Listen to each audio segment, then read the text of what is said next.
Hey folks, Kevin here. Well, it's January 6, 2023, and I thought I'd give you a tour of the work area Coop, and you've seen the greenhouse. So we'll walk over here now.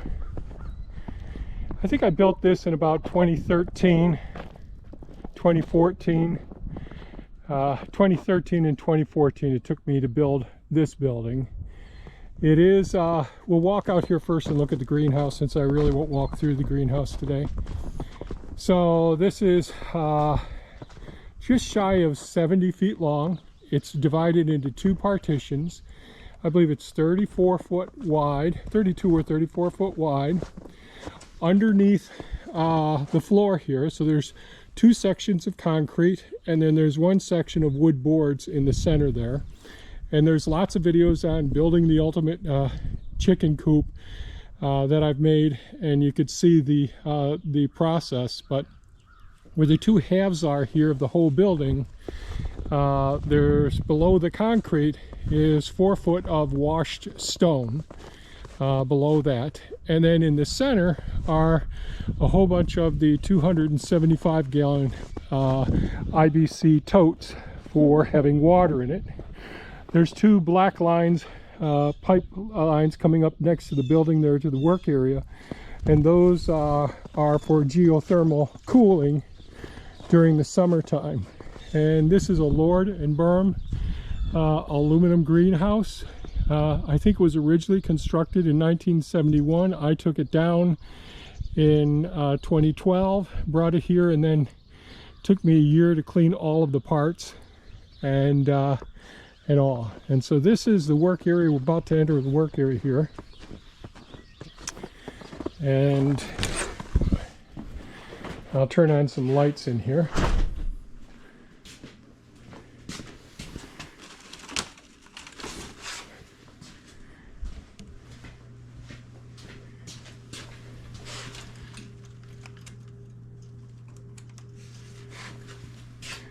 And let me just see here for a second.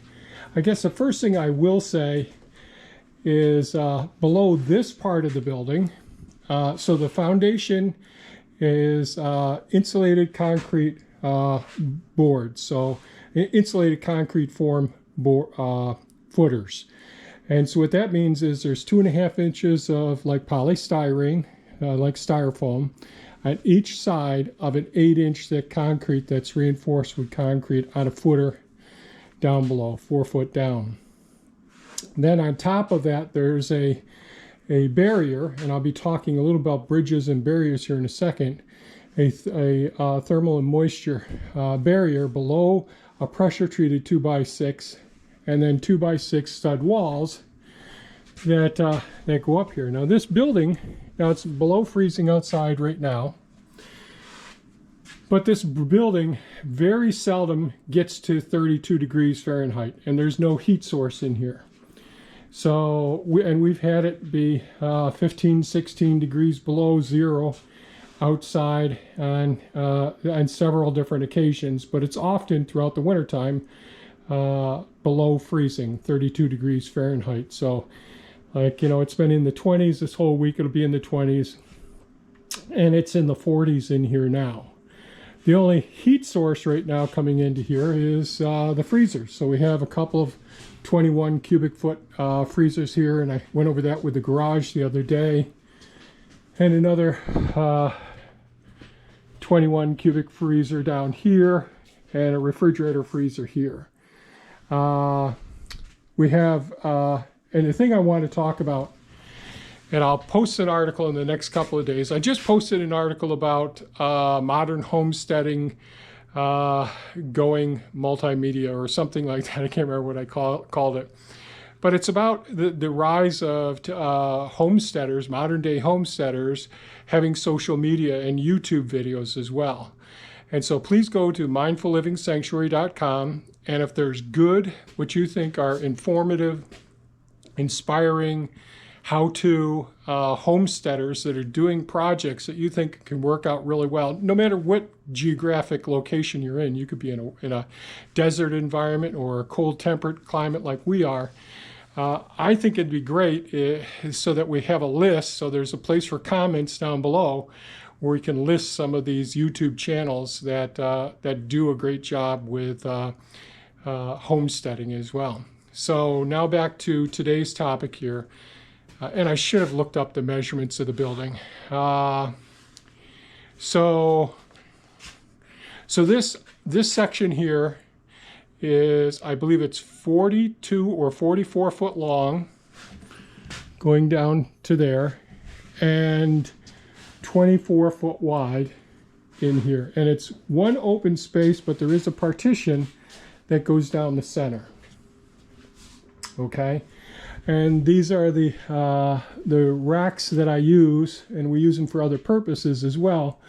But the main reason I built it like this with all the lights is we used to start tons of different plugs of various vegetables for gardens and all. So I still have all the lighting and all that still hooked up there. We're not turning it on now. We wouldn't turn it on until maybe February is when we would start things. But these are all of the different potted plants that Thea brought in, and some of our citrus trees here and various trees in this area. And I'll walk down there in a couple of minutes. But so let me just spend a couple of minutes talking about thermal barrier. Trying to see, can I see myself here? Yes. So bridges and barriers. So for building a safe structure that you're going to be living in and that you want to last a long time, understanding the 4 different types of barriers that you need to take into consideration when you're constructing the structure is really important. So the very first one is like a wind barrier. You really want to be able to not have drafts coming into the structure that you're trying to heat or cool, depending on the time of year or climate conditions you're in. Another one is a water barrier, and those people who are subject to heavy rain conditions and all of that, it's really important to be able to construct a building that isn't going to allow water to penetrate and get entry into the building. Another one is vapor. Vapor barriers of water and vapor penetration into a building is super essential because we can create mold, mildew, and create disease as a result of it. And those are the 3 biggies, but the one that I'm going to emphasize right now are thermal barriers. So in standard construction, come over here where the light is a little bit better. So these are a 2x6 wall, stud wall here. Now there is a 2x4 that makes it like a T extra structure here. I'm not going to go over the reason for that right now. But the 2x6 here, you can see I don't have insulation in between the studs here. But there's insulation. There's 3 inches of insulation on the outside of this. And the reason that and then there's textured 111 on the outside of that. So there's 2 layers of insulation that have no seams that connect. So here's a seam right here. So there's not a seam that's over this spot right here. I'm not sure you can be able to see that. See if there's any better lighting over here. So when I put the insulation in, and this is all used insulation that came out of a school. So each one of the holes, the nail holes or screw holes that are in the insulation, I made sure to either tape them and make sure the other insulation overlaps over it. So 2 layers of insulation, not overlapping, but where the seams do not overlap, are layered on there. And the reason is that if you put the insulation in between the studs, or you put fiberglass or rock wool or blown in insulation in between, and you don't have an insulation barrier out here, these are great thermal conductors. So for example, a standard construction built in the 80s and 90s that's made out of 2x4s or 2x6s that has OSB on the outside and a house wrap on the outside of that, and then the siding on top of that.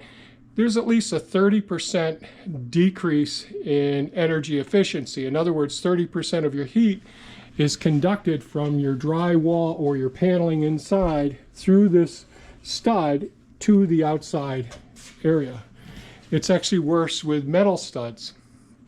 So a thermal barrier is making sure that there's insulation between the stud and the outer sheathing that's there.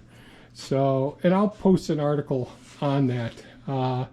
But just by appropriately designing the buildings so that there are the four barriers being created. We have a vapor barrier, a moisture barrier, a vapor barrier, a water barrier, a thermal barrier, and a wind barrier. We can control the environment and not expend as much energy and maintain a safe environment as well. So those are the things. So in the work area here, so we have lots of the bins here that we use for our different soilless mixtures down here, the peat moss, perlite, vermiculite at times. We have the dehydrators here. We have 8 dehydrators. So when we're harvesting and all, we don't want things to get moldy or mildew. We bring them right in here and we dehydrate them under low temperature settings. And we dehydrate our garlic, our other, shallots at times as well, onions. We make our own onion powder, garlic powder, all of those in here as well. It can be pretty potent in here. Again, we have a freezer and refrigerator here, a small workstation here, a partition that's partially open here. I just pop up here. There is a second floor up here for a lot of our supplies.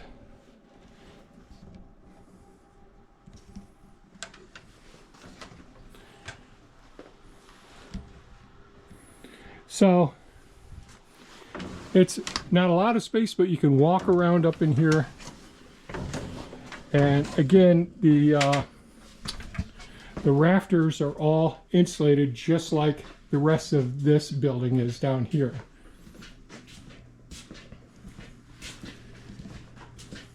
.220 power in here, data in here, security in here as well.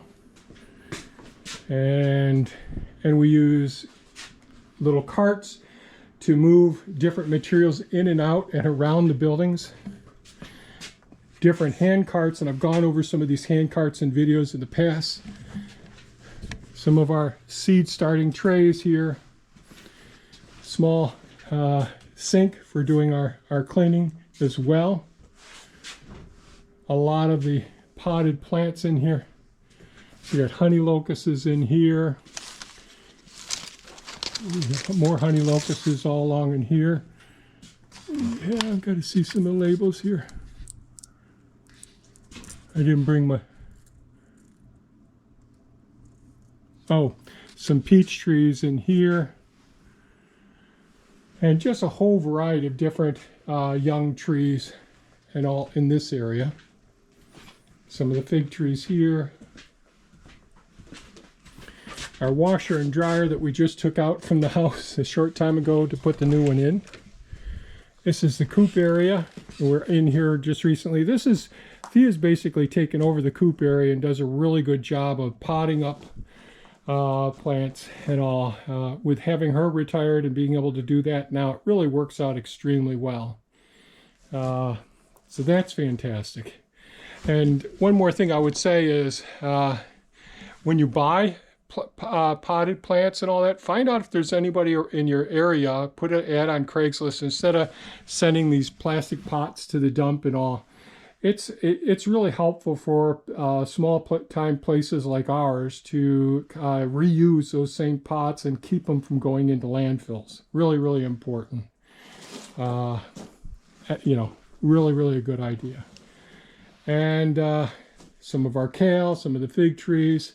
Now this was a chicken coop when I first built it. And I had all the nest boxes up along in here. And we had a area where we could allow if there were babies or whatever that we wanted to keep separate and just have a nursery mother in here to take care of them until they got big enough, or if we found orphaned goslings, those sorts of things, they went into a small closed-in section in here, but they could socialize with everyone else out in here. That's a little entrance door for them to get in and get out of. But we no longer have the chickens anymore. We love them. They were fantastic. And so that's it. So this is just pine heart rough cut lumber in this area. And it is insulated all the way around except for the barrier between the coop and the work area. As you can see, it's just the studs up there, but insulated out there as well. So I think that about covers the building here. It's a very valuable place. It's really nice. If we had to move over in here, we could.